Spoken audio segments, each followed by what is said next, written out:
Welcome back with a smiling face.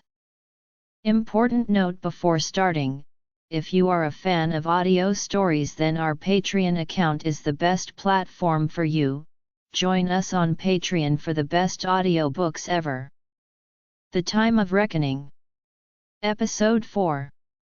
Chapter 24-28. I didn't, Derek began. He scrambled out from under Liam. The werewolf's body fell, limp, to the side, his head twisted, neck broken. Derek swallowed. The sound echoed in the silence. I was trying to stop him. You didn't mean it, I said softly. But he did. He looked at me, eyes refusing to focus. He would have killed you, I said.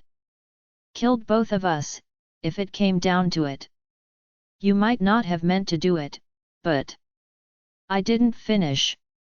I could have said the world was better off without Liam, but we both knew the point wasn't whether Liam deserved to die, but whether Derek deserved the guilt of killing someone.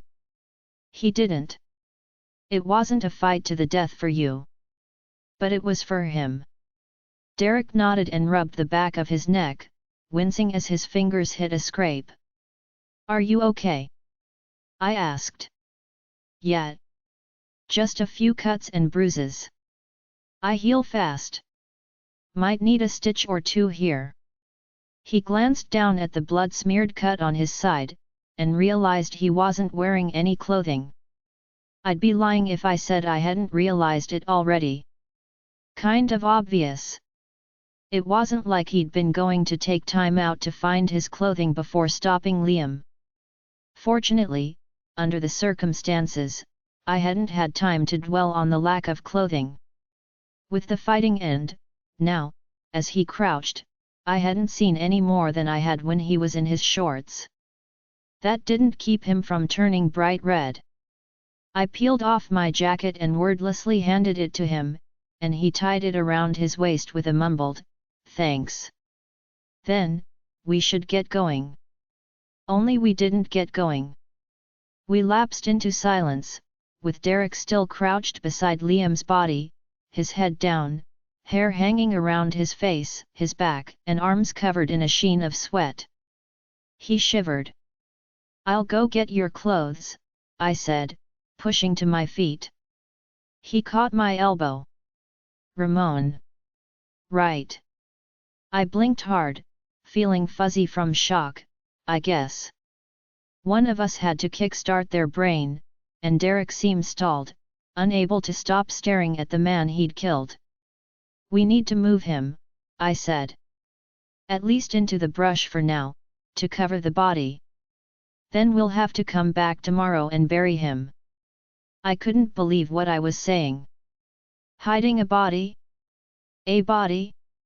And what's the alternative? Leave him lying in the path and hope none of the neighbors ever walks through here? Body disposal might be something I never expected to do outside a screenplay, but this was my life now. Adjust or give up. I stood and took Liam's arm, giving it a tentative tug. I've got it.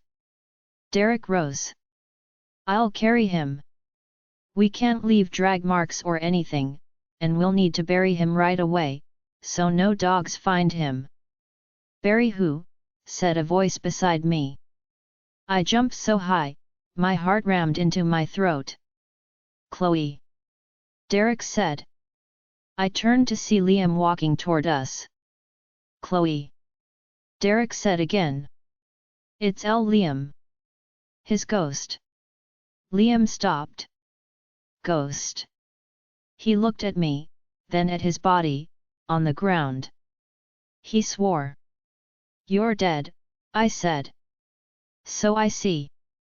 That must make you one of those people who can talk to the dead. And he glanced at the bodies of the dog and rabbit, lips curling, raise the dead.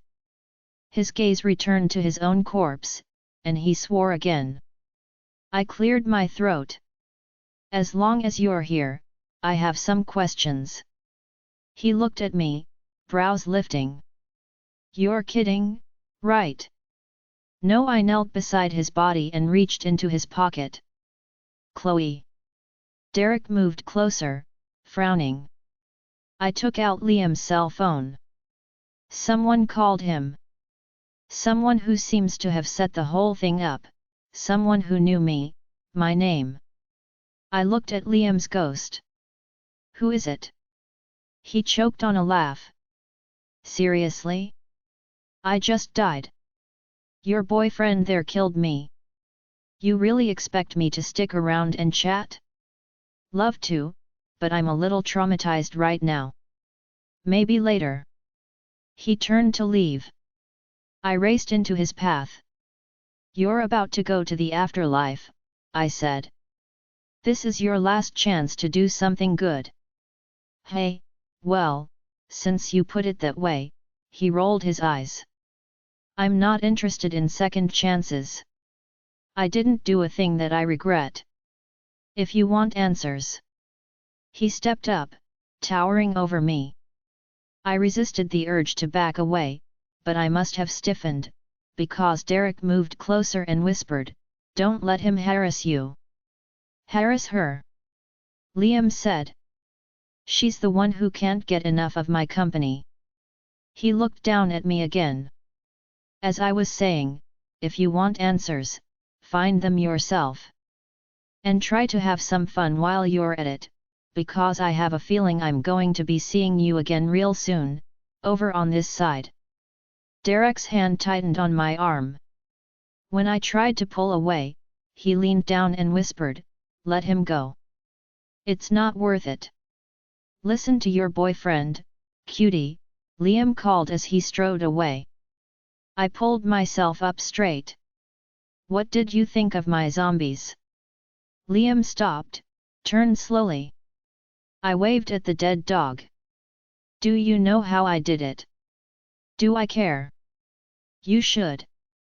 Necromancers raise the dead by sending a spirit, a ghost, like you, back into a corpse, where it's under my control, as you saw.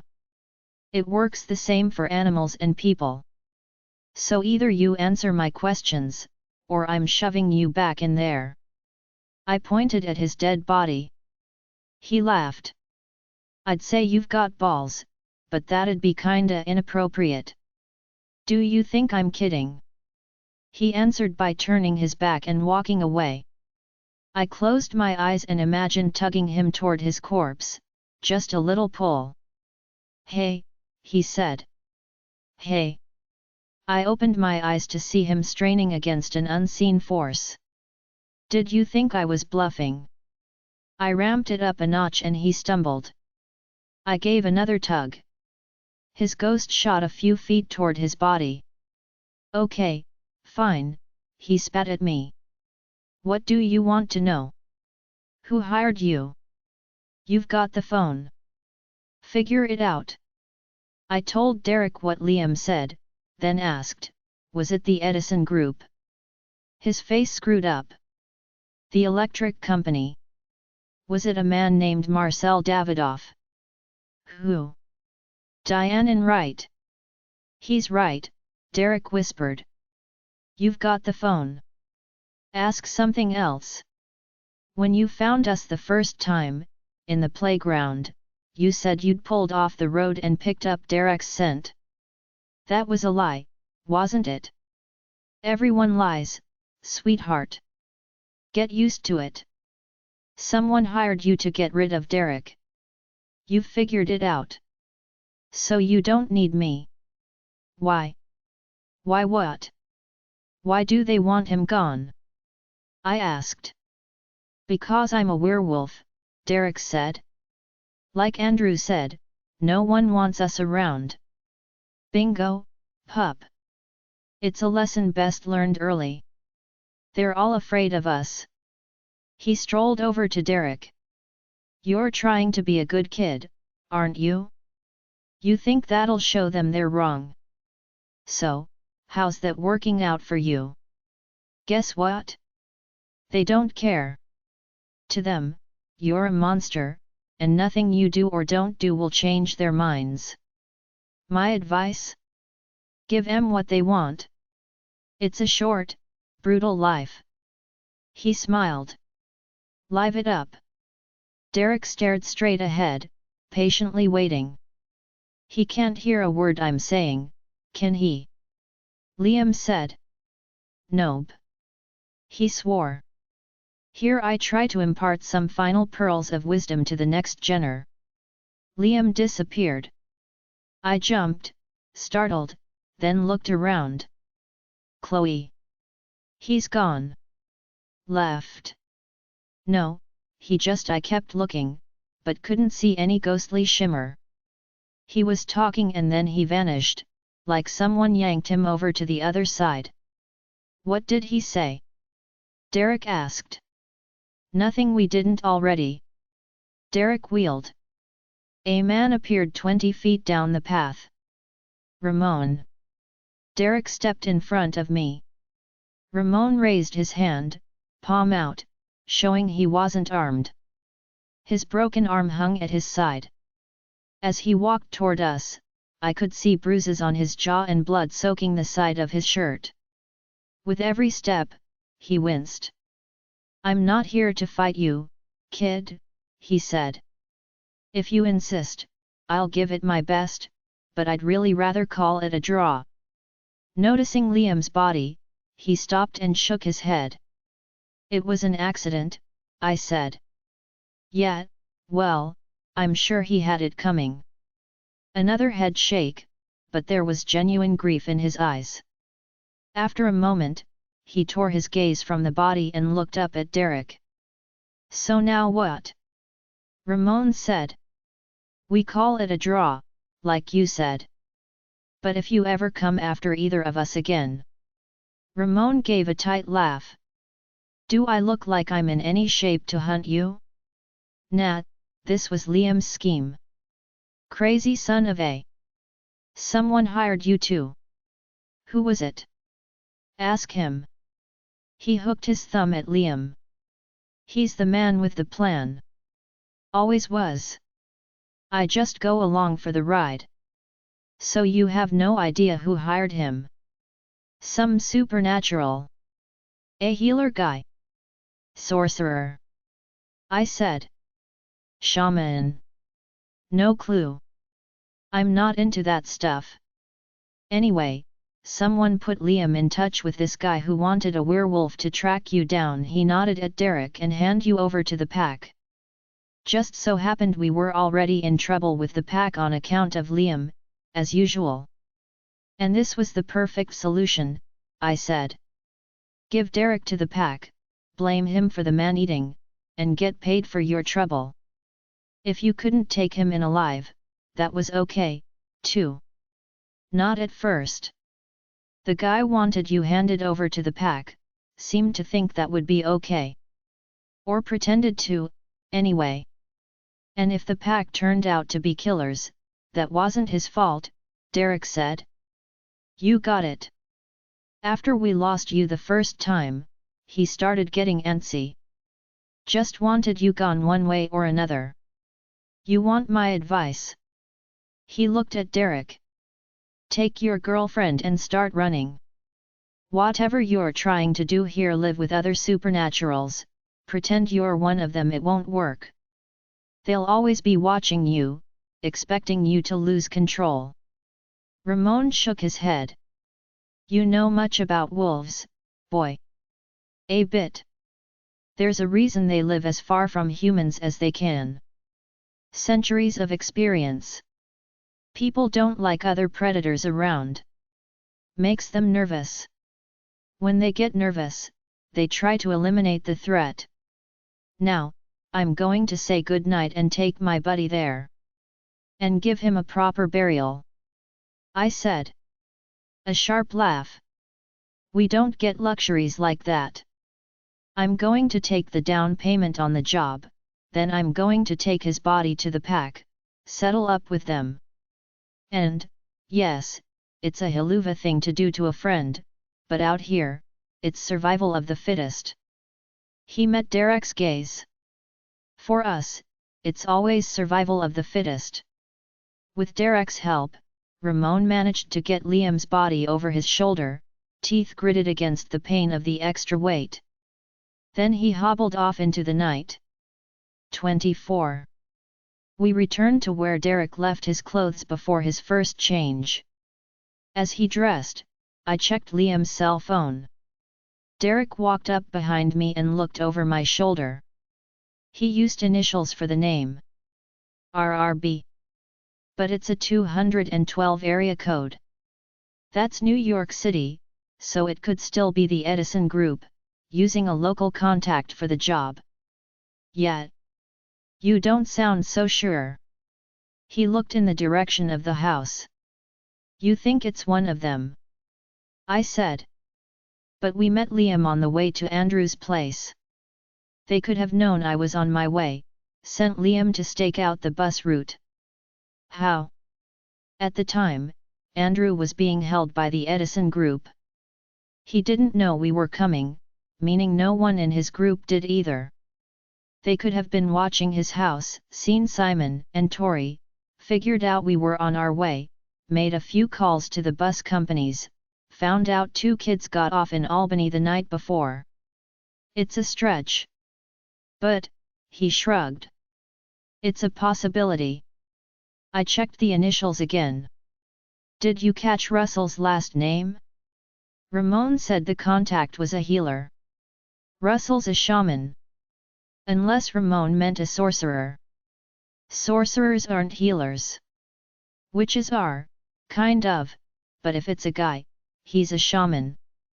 We need proof. And I know how to get it. I raised the cell phone. Derek shook his head. Too risky. I'm no good at imitating voices. You won't have to. Liam said if the guy wanted anything else, he should text him. So, presumably Liam might also text him. Good idea. Derek reached for the cell phone. I'll tell him. I pulled the phone out of his reach, and I looked at him. He got the message, rubbing his chin and nodding. Go ahead. As I typed, he stepped back and tried not to watch over my shoulder. It wasn't easy, he kept rocking forward to peek. But he managed to resist the urge to take over, and I appreciated that. Afterward I let him read what I'd typed and he approved. According to the message, Liam had Derek and the girl cornered. He might be able to take them alive, but if he tried, he could lose them again. What did the boss want Liam and Ramon to do? Whoever was on the other end must have been poised over his cell phone, waiting, because the reply came back in seconds. 5 words. Just take care of them. I sent back another, to be absolutely clear, saying if he wanted us to dispose of the bodies, that'd cost an extra 10%. Again, a quick response, 1 word this time. Fine. I looked over to see Derek staring at the message. Just staring, like he still believed Liam and Ramon had only been trying to scare us and their orders were to leave me alone and deliver him to the pack. Are you okay? I asked. He nodded. But he didn't look okay, face pale, eyes fixed on the screen. Derek. The phone vibrated. Another message, from the same sender, wanting to clarify that the extra 10% covered disposal of both bodies. And if they did take Derek alive, I had to disappear. Because if I go back, I can tell Andrew what happened, I said. It's better if we both vanish, and it looks like we ran off together. I glanced at Derek. He'd gone an odd greenish shade, like he was going to be sick. I'm so sorry, he said finally, the words little more than a whisper. They were going to kill you because you came out here with me. To help me. I asked you to come. And how's that your fault? I didn't mean to snap, but I was mad. Not at Derek, but at them, everyone who made him feel like this. Before I could apologize, he blinked hard, the shock falling away, and I knew my anger had worked better than any words of reassurance. They targeted you because you're a werewolf, I said. That's it. It's nothing you did, and nothing you can change. It's their problem. But if I know it's a problem, I shouldn't endanger anyone else. So you should have come out here alone? That's not just that. I put you and Simon in danger just by being here? And what's the alternative? Take off? Give up on finding your dad? Leave Simon behind? He blinked. No, I wouldn't leave, but I feel like. Feel like what? He shook his head, looking away. I walked around in front of him. Feel like what, Derek? Like you should leave? Like we'd be better off if you did. He rolled his shoulders in a half shrug, then looked away again. I was right. He just didn't like hearing the thought voiced, it sounded too close to self-pity. No one is better off if you leave, I said. Yet. He mumbled the word, unconvinced. Simon needs you. He nodded and stared into the forest. I need you. I didn't say that, of course. How could I, without it sounding weird? But I felt it, heart hammering against my ribs, and it wasn't some romantic I can't bear to be without you nonsense. It was something deeper, more desperate. When I thought of Derek leaving, the ground seemed to slide under my feet. I needed something to hold on to, something solid and real when everything around me was changing so fast.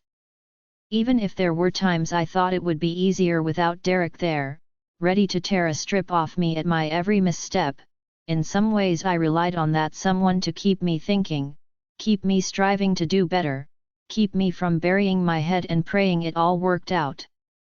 When he turned my way, he must have seen it on my face. As fast as I tried to cover it up, it wasn't fast enough, and when he looked at me, the way he looked at me. Panic.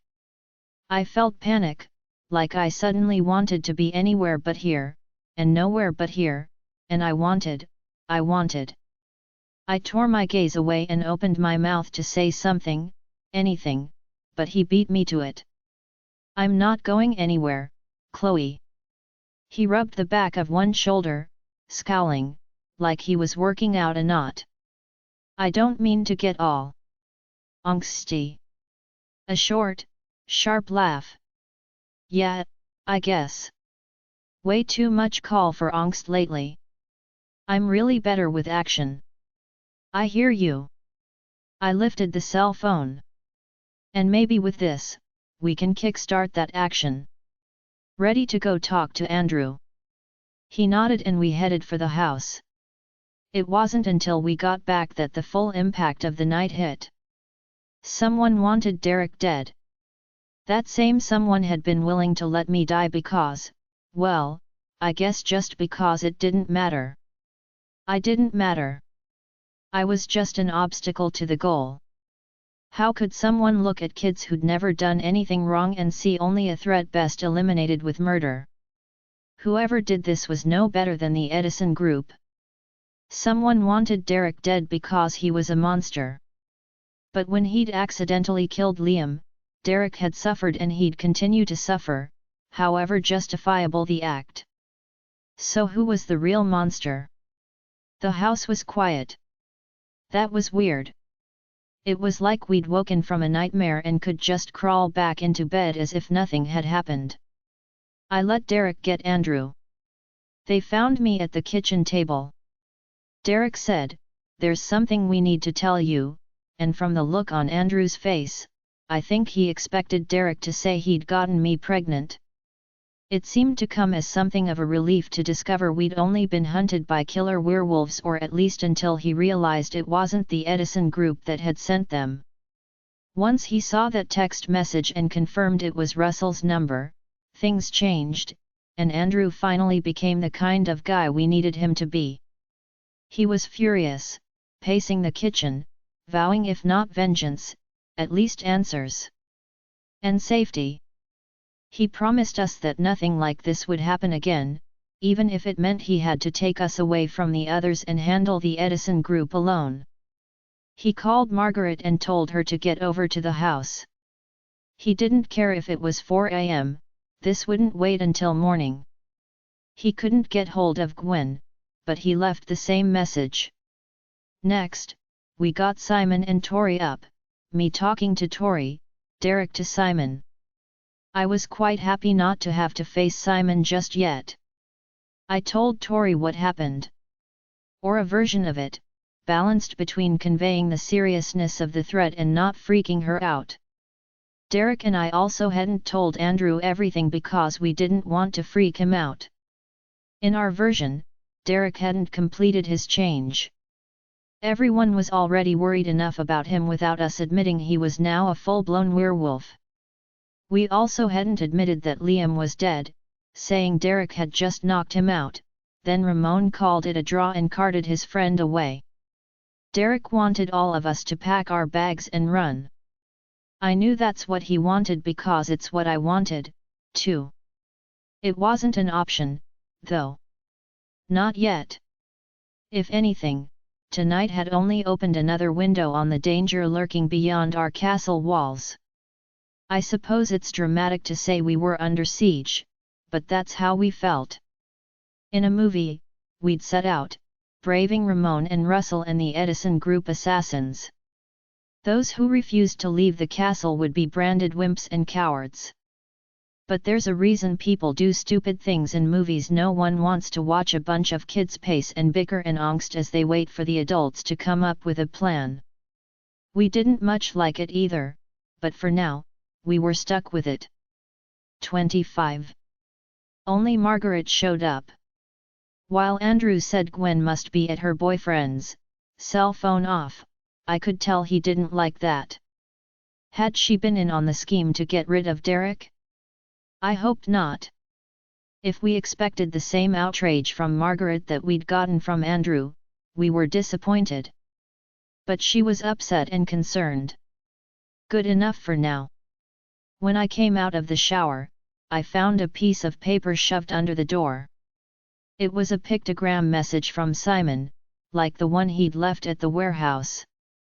It started with a ghost as the salutation meaning me and closed with a cloud of fog and lightning bolt meaning him. As for the message itself, it was a little more complicated than the last one, and it took me a while to work out. The first symbol was a piece of paper with I bequeath across the top. The second was the letter U. Then the number 4. Then 2 hands, one putting something in the other's palm. Then the musical note me. Will you 4 _ me? I stared at the 2 hands, trying to figure out the missing word until a loud sigh came through the door. Either the answer is no or my drawing sucks. Hold on. I quickly dressed and opened the door.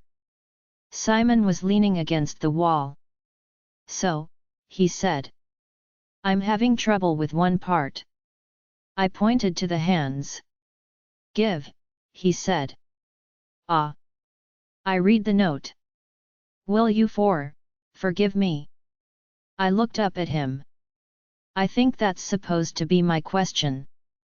No, you did the right thing. You realized it wasn't what you wanted, and you said so. I'm the jerk who stomped off and left you alone in the forest. I'm sorry. Really sorry. He paused. So, are we okay? Relief made my knees wobble. We're okay. But I am SOR. He held up a hand to cut me off. I can't get mad at you for confirming something I already suspected. I gave it a shot. It didn't work out. I'm not going to say I'm fine with that, but, he shrugged. I like you, Chloe. And it's not a girlfriend or nothing kind of like, so I'm hoping we can skip the we tried dating and it blew stage and jump straight back to where we were, if you want that. I want that. When we got downstairs, Andrew was gone. We figured he went to confront Russell, but Margaret, left behind on babysitting duty, wouldn't confirm that. Was this how it would be? Left on the sidelines while the grown UPS took action? I hoped not. Simon and I found Derek in the kitchen. Simon wanted to grab an apple and head someplace so we could plan our next move, out of range of the adults, but Derek handed him his blood tester and insulin pouch, then got bacon and eggs out of the fridge. Simon sighed and Derek gave him a look. I hope you don't expect me to make that, I said. Now it was my turn to get the look. I'm just saying.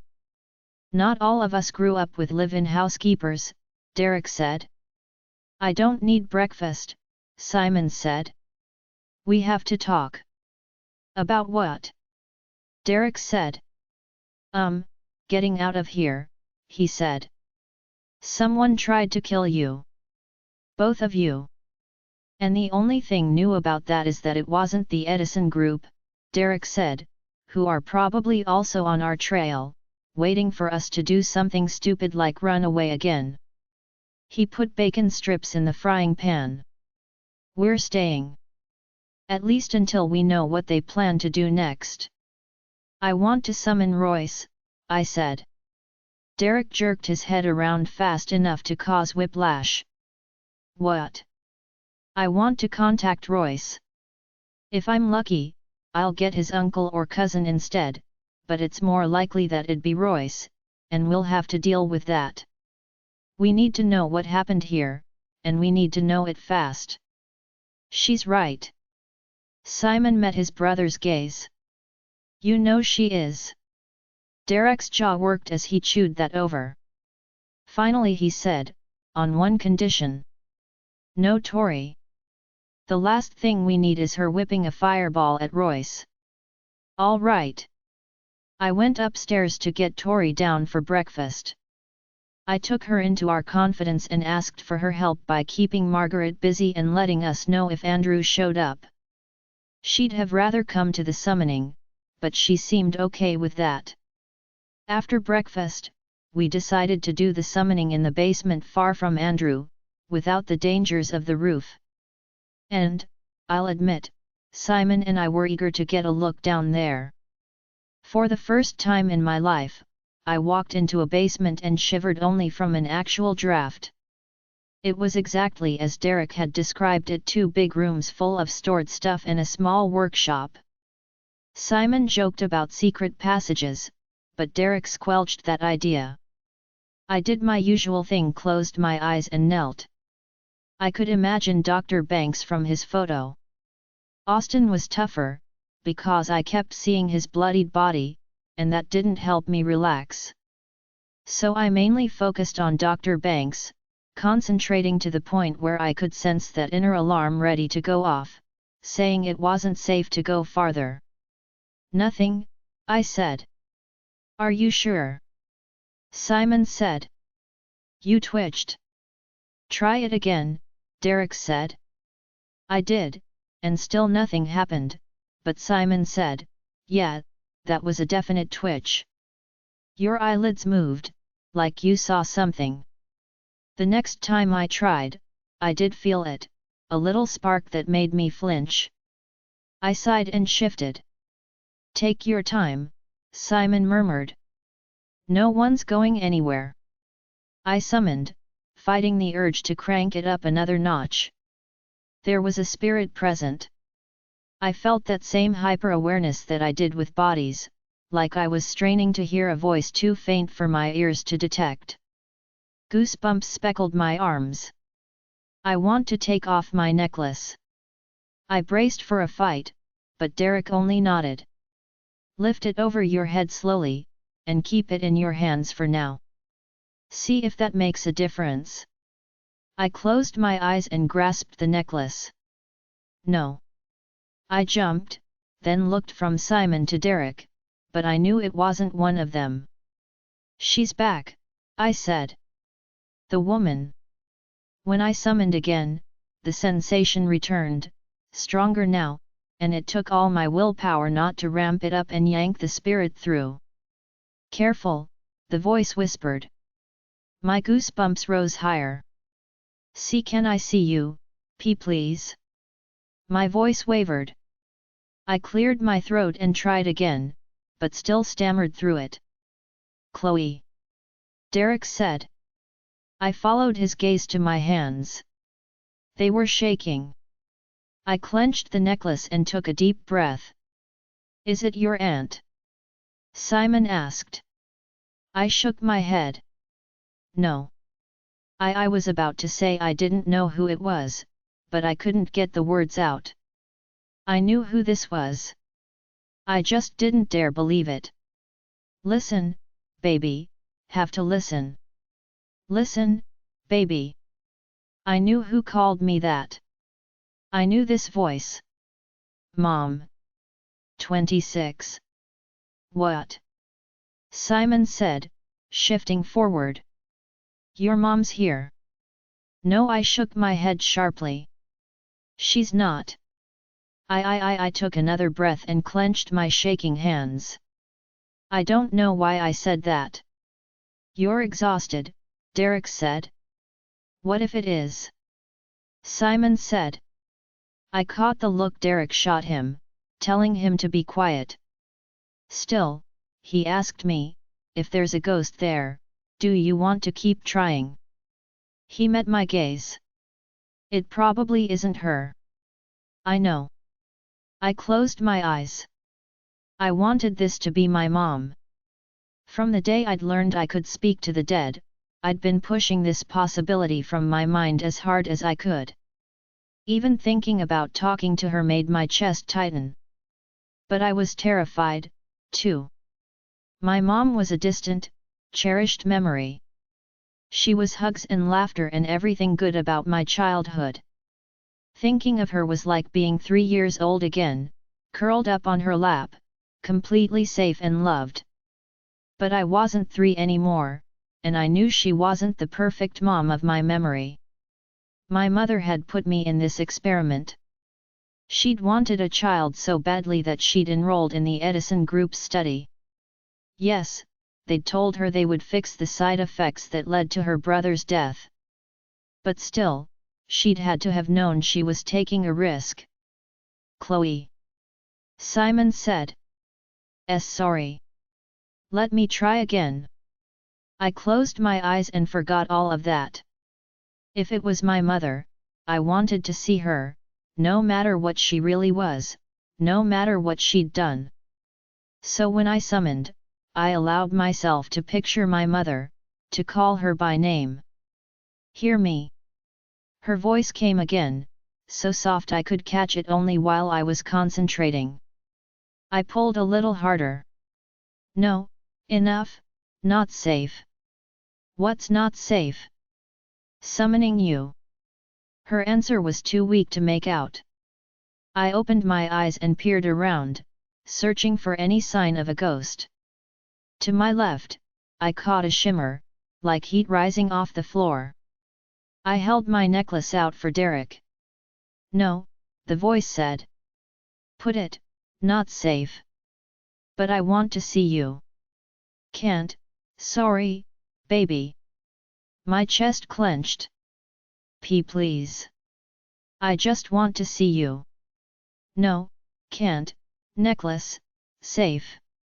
Derek gave it back. I lowered it over my head, but resumed summoning, stronger now, pulling. "Chloe." Her voice was so harsh my eyes flew open. "Not so hard, bring him." "Royce?" "I've dealt with him before." "I want to talk to you." I summoned again. "Chloe, keep, I'll leave, shouldn't be here, not allowed." "What's not allowed?" "You aren't allowed to speak to her," Derek murmured. "Necromancers aren't supposed to be able to contact their dead relatives." "I've heard that." I didn't want to say anything, because I wasn't sure. "Obviously, you can contact her, just not very well. And she doesn't want you to try harder, in case you bring Royce." "But I need to." I didn't even get the sentence out, and the air began to shimmer, a shape taking form. My mother's shape, so faint I could barely see it, but enough so I knew. I knew. The tears started. I blinked them back, and she disappeared again. It was you that night at Andrew's, I said. In the woods. When they were chasing us. You tried to help. You've been following me. Not always, can't, tried to warn, oh, baby, run. Run. Not safe, no place safe, not for you, so many lies, get away. We can't run, I said. The Edison group found us that night at. No, that's, tried to tell, her voice started to fade. I strained to hear, but it kept moving away. I held out my necklace. Chloe. Simon said. If your mom said to leave that on. She was trying to tell me something, and she's disappearing. Summon her again, Derek said, taking the necklace, but carefully. I gently pulled as I called for her. Derek stayed poised beside me, necklace stretched between his hands, ready to drop it over my head at the first hint of trouble. She's gone, I said finally. Tears prickled again. I blinked them back and cleared my throat. What did she say? Simon asked. That it's not safe for us anywhere, which we already knew. But there was something else. Something she wanted to tell me about that night at Andrew's. If you want to keep trying, go on, Derek said. If you pull through Royce, you can send him back, right? I nodded. Margaret said it wasn't safe, but I wouldn't feel bad about shoving that particular ghost into the wrong dimension. So, still kneeling, I cranked up the power, trying to summon. Looking for someone, little Necro. I jumped, losing my balance. Simon and Derek both grabbed for me, Derek catching me with one hand while awkwardly dropping the amulet ribbon over my head. I pulled it down and looked around. Royce, I said. Can I see you? Please. He chuckled and appeared partway, like he had before. Liked what you saw, hey. They say you can't fake a blush, but I sure tried. That was the way to deal with this jerk. Flattery, as painful as it was. You were right, I said. We need your help. Things are going wrong. Surprise, surprise. Were you, one of us? Part of the Genesis project. I'm genetically modified, but I'm not one of you imitations. Imitations? I said. Of the original model. Me. Well, Austin and me. I thought we were the first subjects. They called it Genesis 2, Derek murmured. I thought they meant 2 as in second to the biblical one. They meant the second study. They must have done one before us. Royce laughed. You kids really are idiots. Do you really think this is their only experiment? Yeah, you're the second wave, of the Genesis project. Then there's the Icarus project, the Phoenix project. Dr. Davidoff had hinted that the Edison group was involved in other experiments, but I acted like this was all new. How do you know all this? I'm smart. And his uncle was one of the group leaders. What went wrong? I asked. Wrong. You're dead. Austin's dead. Dr. Banks is dead. Did that have anything to do with you? You and Austin. Anger flickered across his face. Something went wrong, I pushed. With you too. That's how he knew. He feigned a yawn. Anyone else finding this conversation really boring? Let's liven things up with a game. He walked over to Simon. You joked about a secret passage earlier. He can't hear you, remember? I said. Do you want to make your boyfriend happy, little girl? I'll tell you where the secret passage is. You know there is one. In a house this big, the basement has to be just as large. I told the guys what Royce had said. Not necessarily, Derek said. It was common in that period not to build full basements. Boring. There is a passage to another room, one they don't want you to find. Especially you, little necromancer. They wouldn't want you to bring those bodies back, get their stories. I hesitated. Simon asked what he'd said and I told them. I think he's full of it, Derek said. But I'll bite. Where's the passage? Royce pointed and I related. The workshop. Derek said. There's nothing in there. I already checked. Why do you think the door's locked? Royce said. Because you're a genetically altered half-demon with telekinetic powers, I said. As a prototype, they wanted you under careful supervision, but in a normal environment. So instead of the laboratory, you lived here with your uncle Dr. Banks. Really bored? And your power, being telekinesis, means you can move objects with your mind, right? Yeah. Want another demo? No, just making a point. You lived here. You can move objects with your mind. Over there, I pointed at the workshop, is a room filled with tools. Why is it locked? I think that's kind of obvious. Simon laughed. The ghost spun on him, but the scare was lost on Simon. Open that door, Royce said. Why? So you can bring out some toys? I don't think so. Simon snorted another laugh. A broom flew from the wall, coming straight at me like a javelin. An unwieldy javelin, I might add. I easily ducked out of the way, and Derek just as easily caught it in mid-flight. Good reflexes, big guy, the ghost said.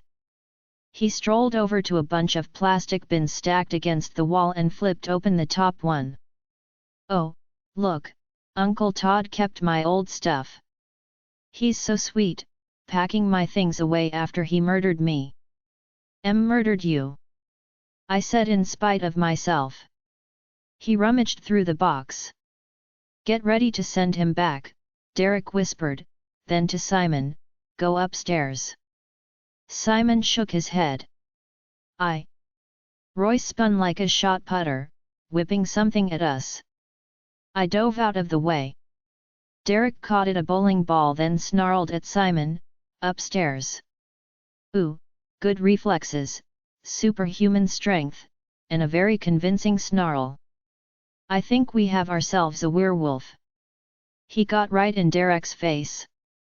How about a little one-on-one, wolf boy? Battle of the superpowers. I shut my eyes and pictured Royce sailing backward. But he just kept taunting Derek. Maybe we should all go upstairs, Simon said. Get away from this creep. He'd follow us, Derek said. Oh, don't listen to him, Royce said. Sure. Go on upstairs. There are lots of fun things to play with up there. Razors. Scissors. Knives. He smiled and whispered in my ear. I really like knives. There's so much you can do with them. I glanced at Derek. He looked anxious, shooting glances from me to Simon, like he couldn't decide between letting me finish banishing Royce and getting us out before we were hurt. I'm trying, I said. I'm really. I know. Take your time. He shot an arrogant look of his own in the ghost's direction. He's not dangerous. Unless you can talk someone to death. The ghost spun and whipped a barbell. It came at us, but awkwardly, like he'd fumbled the shot. Derek moved mockingly slow and caught it before it crashed to the floor. I continued banishing Royce. Royce started rooting around the box again. Where's that other dumbbell? Oh, that's right. I used it already. He got in Derek's face again. To bash my brother's brains in while he slept. Do you sleep, wolf boy? My brain stuttered, flashing images of Austin's body, the blood everywhere. Chloe. Derek said. I've got it. She doesn't have anything, Royce said. She pulled me through and I'm not going back. Simon. Derek whispered. Upstairs. Now. I had to stay here to banish Royce and Derek had to stay to protect me, but Simon was a bystander, one Royce would eventually target. Simon left. I heard him stop on the stairs, unwilling to go too far in case we needed him. A crash. My eyes flew open to see Derek on his feet, Royce picking up a piece of a smashed plate from the concrete floor. Oh, look, Royce said, running his finger along the broken edge. Sharp. I like sharp. Derek moved in front of me. I stared at his back and emptied my mind of everything except the image of Royce, sailing backward through the dimensions, through any dimensions. I concentrated until my temples throbbed. Still nothing. You can't do it. Stop trying and get someplace safe. But there was no safe place. Not from this ghost. I had to get rid of him. How much do you know about werewolves? Royce was saying, pacing as he turned the shard over in his hands. We grew up on that crap, Austin and me. All part of our cultural training, my uncle said. What's he saying? Derek asked. I'm trying not to listen. Go ahead, Derek said. Tell me. Royce lunged at Derek, swinging the shard like a blade. Derek sidestepped out of the way, then kept going, circling wide around Royce, luring him away from me, motioning for me to resume banishing.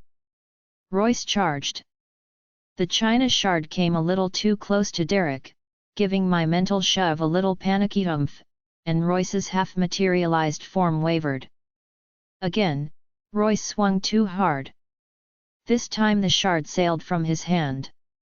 He scrabbled after it. Derek got there first, stomping the piece under his sneaker. Royce raced for the rest of the plate.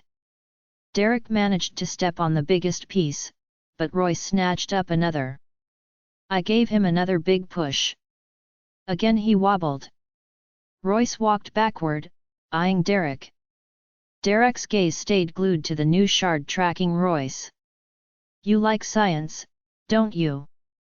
Royce said. Well, I'm going to try an experiment of my own. Like I was asking before, how much do you know about werewolf legends? Again, I repeated his words. Derek still said nothing, only backing up, keeping Royce's focus on him, letting me work at banishing the ghost. I don't remember many of them, Royce went on. It was pretty boring stuff, at least the ones Uncle Todd told us. But he had others books he didn't want us to read.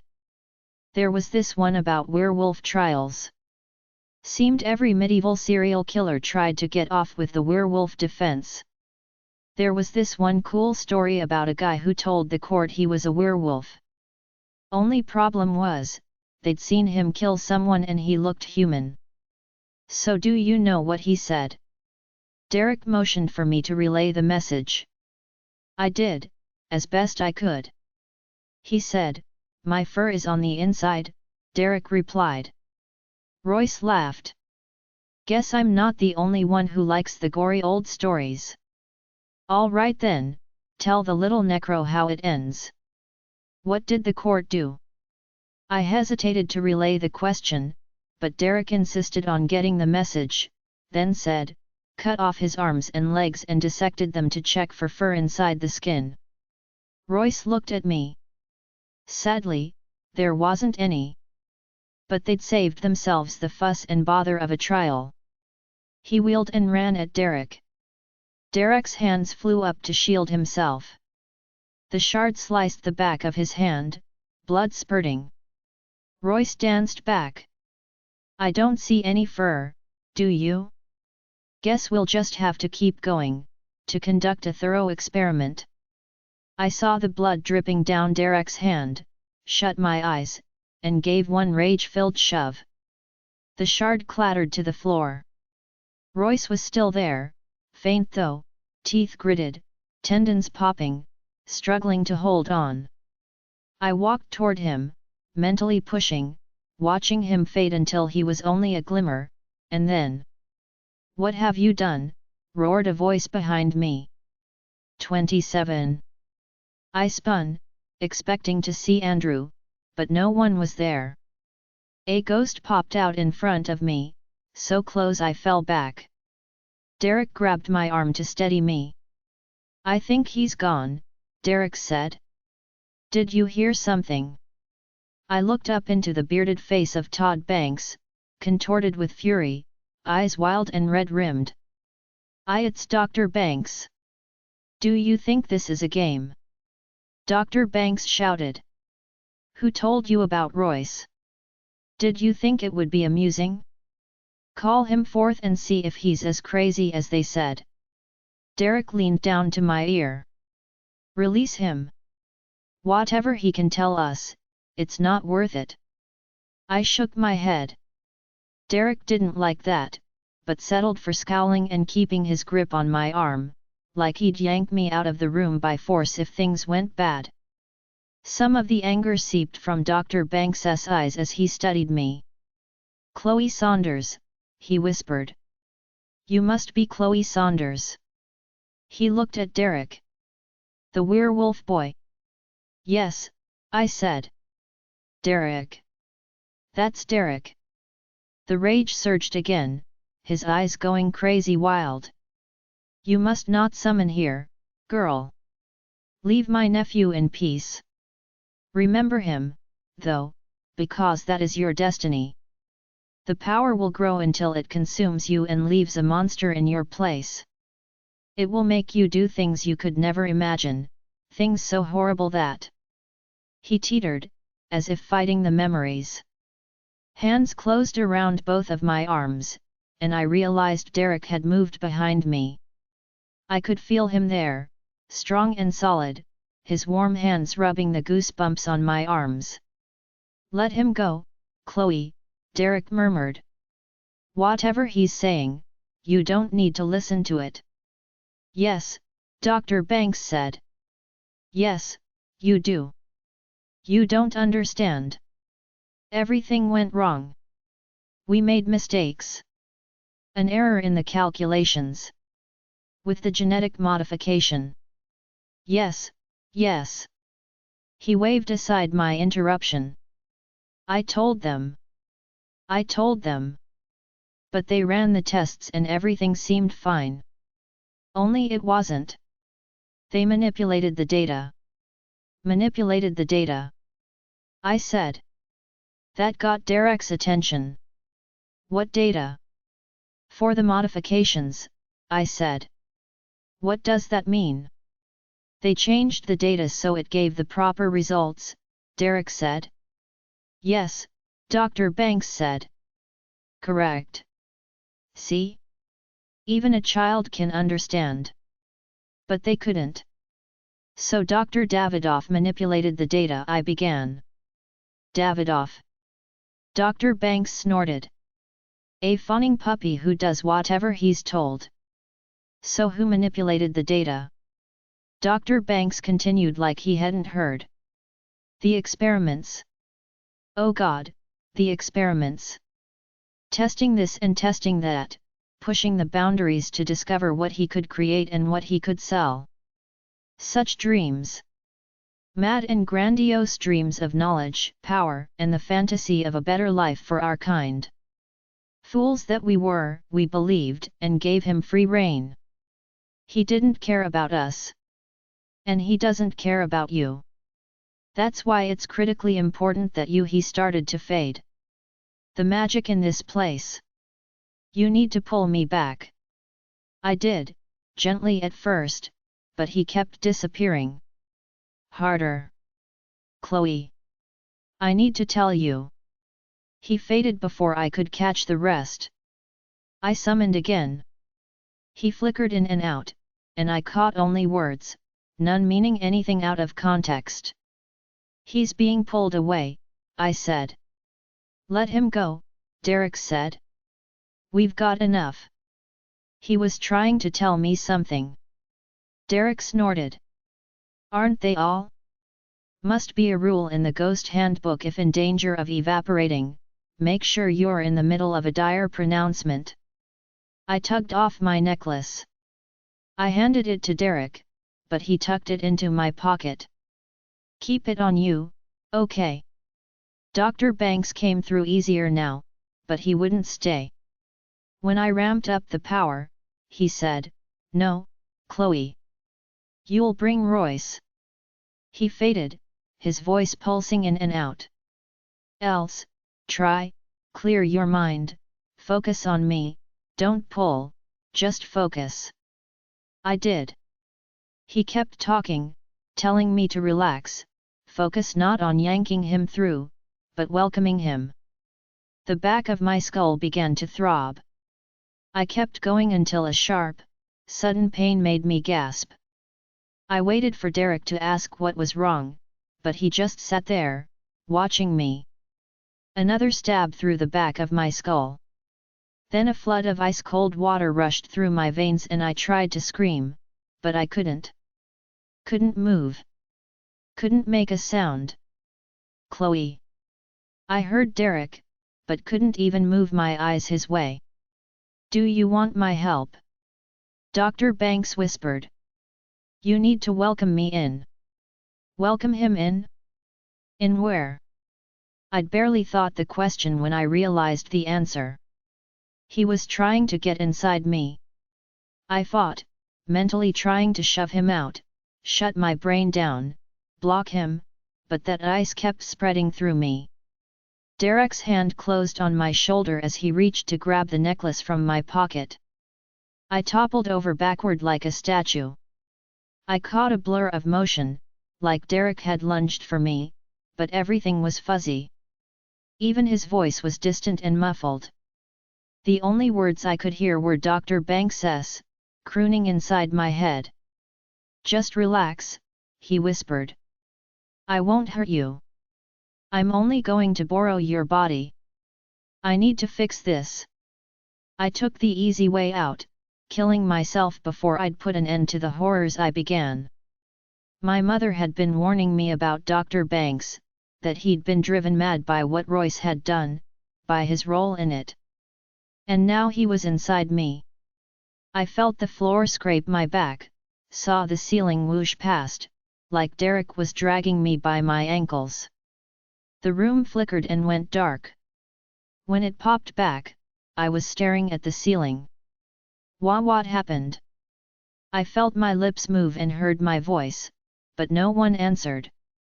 I got to my feet. Chloe, come on, Derek said behind me. Say something. Say what? I turned. He was crouched across the room. A pair of legs stretched out, sneakers pointing to the ceiling. My sneakers. My legs. I raced over. There I was, lying on the floor as Derek fumbled to get the necklace over my head. I lifted my hand. It was my hand still covered in scratches from the forest last night. Derek. He didn't answer. I reached for his shoulder. My fingers passed right through it. I was a ghost. My eyes opened, then the eyes on my body, lying on the floor. The lips curving in a small smile that wasn't like mine at all. Hey, there. The voice coming from those lips was mine, but the tone, the inflection, were wrong. Derek frowned, and tried getting the necklace on me again. The other me batted his hand away. I don't need that. Yes, you do. No, I don't. Derek smacked my hand away and yanked the necklace over my head. The pendant hit my skin and I felt the slap of it, hot as a burning brand, and I gasped, me and my body, gasping in unison. A flash of darkness. Then I was staring at the ceiling again. Derek's face appeared, green eyes dark with worry. Chloe. I breathed. That was all I could do. Inhale. Exhale. I felt Derek's hands around mine, and I focused on that. What happened? He asked. I. A voice behind Derek laughed. Do you think I can't get back inside you? I will. Then I'll help your friends stop the Edison group. Dr. Banks loomed over me, face in mine, eyes flashing with madness. We'll hunt down the other subjects and I'll end their suffering, and then I'll end your friends. Once they're gone, you'll follow, and you can all be together, in the afterlife. I will finish this. No, you won't, I said, getting up. He smiled. You might have the power, Chloe, but you have no idea how to use it. Oh, yes, I do. I reached out and shoved him with my mind and with my hands, pouring all my rage into it, and for a second, I swore I actually felt him. Then he flew off his feet, sailing backward, screaming as he disappeared. Chloe. Derek touched my shoulder and I wanted to turn around, collapse against him, and tell him everything. I steeled myself against the urge and took a deep breath. We need to get out of here, I said. As soon as we can. As it turned out, we'd be leaving sooner than any of us dared hope. Andrew had returned, alone. Russell was gone. He'd packed and left his apartment before Andrew had got there. We could hear Margaret and Andrew on the speakerphone with other group members. It was clear, Margaret said, that we were indeed more than they could handle, and the best way to relieve themselves of the burden was to hand us over to someone else, namely Aunt Lauren and, if they could find him, Simon's dad. I didn't care that Margaret's motivation was purely selfish. I could have run in there and hugged her. We were leaving tomorrow, heading to Buffalo. That meant it was time to start planning in earnest. Andrew asked me to provide details of the laboratory. I tried. This was the moment I'd dreamed of, but every word was a struggle. It was like someone cut my energy cord. I was completely drained and numb. The guys helped. Simon drew the lab floor plan as I explained. Derek got me a glass of ice water. Even Tori murmured, "Are you okay?" at a break in the conversation. Only Margaret seemed oblivious, grilling me until she finally had enough and dismissed us. I made it into the parlor, walking only until I found an armchair, then curling up in it. I was asleep the second my eyes closed. When I woke up, I was still in the chair, a blanket tucked in around me, my glass of water waiting on the table. Derek sat a few feet away on the sofa, lost in thought as he stood watch. Stood watch for what? I didn't know. It didn't matter. Threat or no threat, it felt good to wake up and see him there. And as I watched him, I realized how good it felt. All my denials were just that, denials, because it would be easier if we were just friends. But it wasn't like that, not for me. I wanted to walk over there. I wanted to curl up beside him, lean against him, talk to him. I wanted to know what he was thinking. I wanted to tell him everything would be okay. And I wanted him to tell me the same thing. I didn't care if it was true or not, I just wanted to say it, to hear it, to feel his arms around me, hear the rumble of his words, that deep chuckle that made my pulse race. He turned my way, and I was so engrossed in my thoughts that I didn't notice for a second. Then I realized I was staring at him, and looked away fast, cheeks flaming. I could feel him looking at me. Frowning slightly, like he was trying to figure something out. Before he could, I gulped my warm water and said, "Must be almost lunchtime," which was a stupid thing to say, but all I could think of. It took him a moment before he answered, shrugging and saying, "Maybe." Then, "You okay?" I nodded. "You want to talk about what happened downstairs? With Banks?" I nodded again. "I should get Simon," he said. "He'll want to know." Another nod, but he didn't move, just watched me as I kept sipping the warm water. "Chloe." I took my time looking up, certain he'd figured out what I'd been thinking and was about to let me down gently. He wouldn't say sorry, "I'm not interested," because that wouldn't be Derek too presumptuous, but he'd find some way to convey the same message, as I had with Simon. "I like you. I just don't like you that way. Chloe." I looked up then, and what I saw in his eyes, my hands fumbled the glass, and I dropped it, water splashing over me, soaking my jeans. I scrambled to catch the glass before it hit the floor, barely making it, on one knee, prize gripped firmly in my hand. And I was still there when I felt the glass being tugged from my fingers. I looked up to see Derek crouching in front of me, his face inches from mine. He leaned forward and, "What did you lose?" Simon's voice came from the doorway, and we shot to our feet so fast we collided. "What were you looking for?" Simon said, walking in. "Not your necklace, I hope." "And no. I just dropped my glass." I gestured at my wet jeans.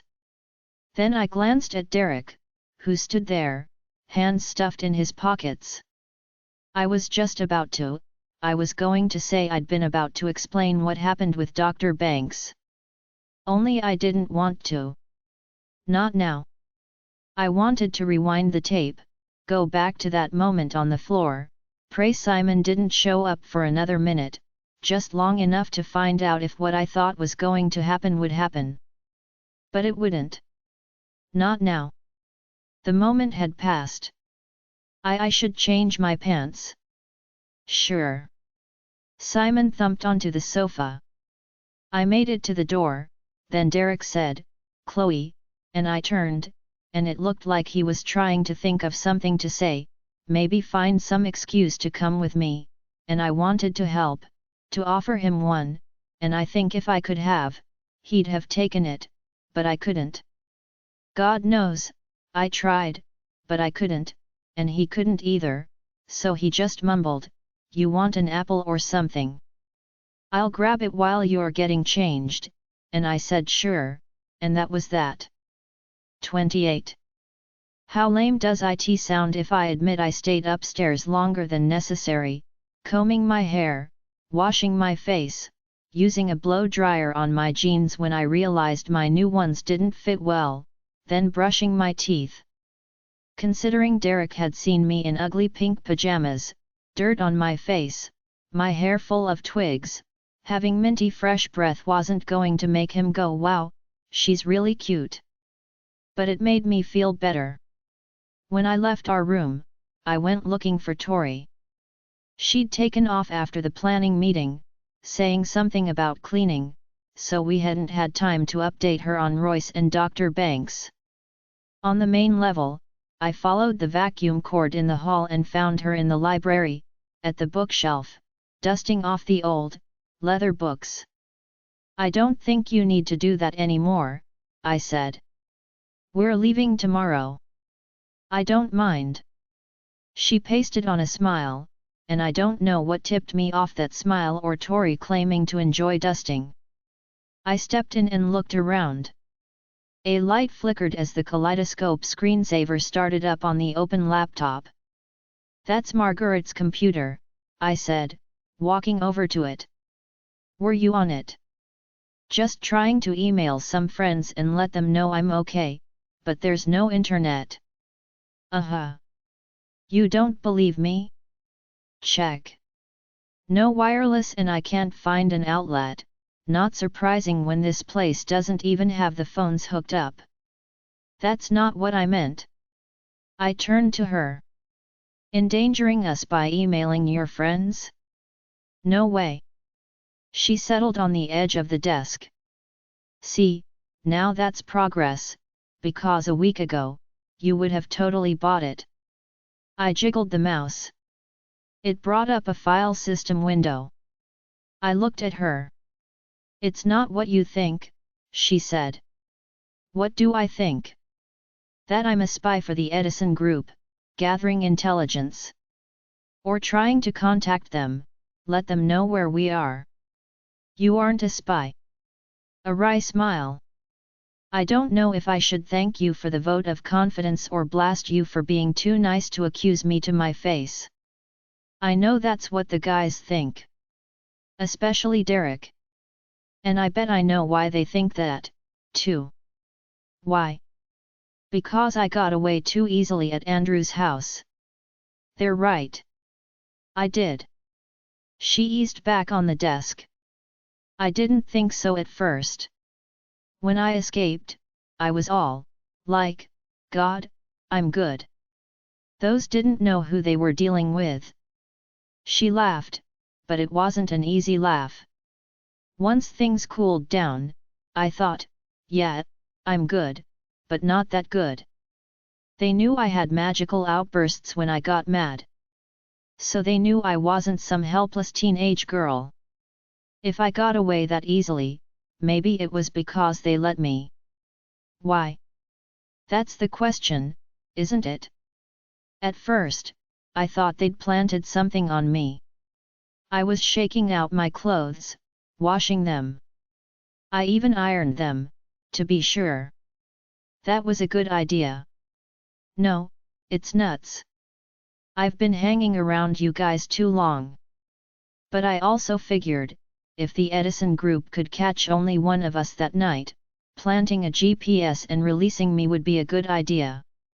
I wasn't about to be the one who led them to us. So I went overboard making sure there was no transmitter. And there wasn't. As far as I could tell. That leaves option 2, they released me because I'm the small fish in the pond. I wasn't worth keeping. I can't imagine. Think about it. They get word that Werewolf Boy is on the rampage.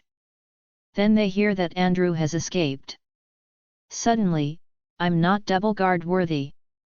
They leave me with one and hope he can keep me. He couldn't. Okay, so I waved at the computer. What are you doing? Trying to prove I'm not a spy. By spying.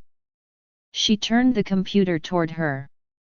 Doing some intelligence work of my own is the best way to show I'm not a complete waste of space. When Andrew said they couldn't get in touch with Gwen, that got me thinking. She typed as she talked, fingers flying over the keyboard. Russell obviously didn't act alone. Maybe Gwen was in on it, but I don't think so. She didn't like him. No. He thought she was a ditzy blonde. The only time he got near her was when he was trying to look down her shirt. He's not evil genius material, either. Someone else masterminded the scheme to capture Derek, and they're also behind the plan to get rid of the rest of us. I nominate Margaret. I've gone through her files and email. Now, I'm digging into the stuff she deleted or thought she did. Even after you empty your deleted folder or recycle bin, it's still there, if you know how to find it. She started typing, flipping through folders so fast I got dizzy watching. You really are a computer, I began. Say geek and I'll use you for spell practice. I'm a software designer. But, yes, I know a few things about hacking, courtesy of a loser ex-boyfriend who used his talent to change his grades so he could spend more time gaming. Like World of Warcraft is going to help you through college. I had him teach me the basics, though, before I dumped him. You never know when it might come in handy. I'm sure it had come in handy before now. I remembered how Tori had blackmailed Dr. Davidoff into letting her leave the lab. Okay, I've got some deleted emails.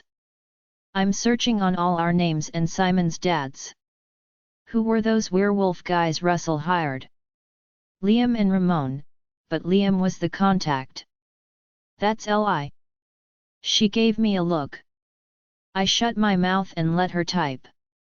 Nothing came up. Are there any to or from Russell? Yep, he's medic guy 56. I found him in her contact list. I'll take a look. She was flipping past one sent to Russell when I caught a word that made me tell her to stop. Syracuse. Home of the werewolf pack. The note gave instructions for finding a house outside a town called Bear Valley, near Syracuse. I read on. Tomas says not to go to the house. Wait and approach them off the property, preferably in a public setting, and definitely when the children are not present. If possible, approach the alpha or the woman. Tomas says he cannot stress these things enough. Do not go directly to the house. Do not approach when the children are there. Alpha. Tori said. It's a wolf term. It means the pack leader. These were instructions for turning Derek over to the pack. Well, then, we've got our evidence. Keep looking. The more we can find, the better. Search on Alpha, Pack, Bear Valley, Tomas. Yes, ma'am. At a sound in the hall, I scurried to the door. It was Margaret, but she was heading the other way. Behind me, Tori murmured, "No, that's..."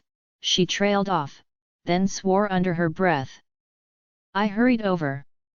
She was staring at an email with only a few terse lines from Margaret, assuring the sender that she'd conveyed Tomas's instructions to the person Russell has hired to resolve the situation. Great, more proof, I said. So what's the problem? She just pointed to the recipient's email address, acarson@gmail.com. Andrew? No, that can't be right. Is there another Carson? That's Andrew, Chloe. I checked her contact list and other emails. And there's a response, too. She flipped to a second email. Another short one, basically an "okay, thanks" from Andrew. Check the date, she said. It'd been sent the day we'd first met Liam and Ramon. A day when Andrew had, supposedly, been in the Edison Group's custody. The rest of the audiobook will be continued in the next episode. Join us on Patreon for early access or more great audiobooks. A link is provided in the video description.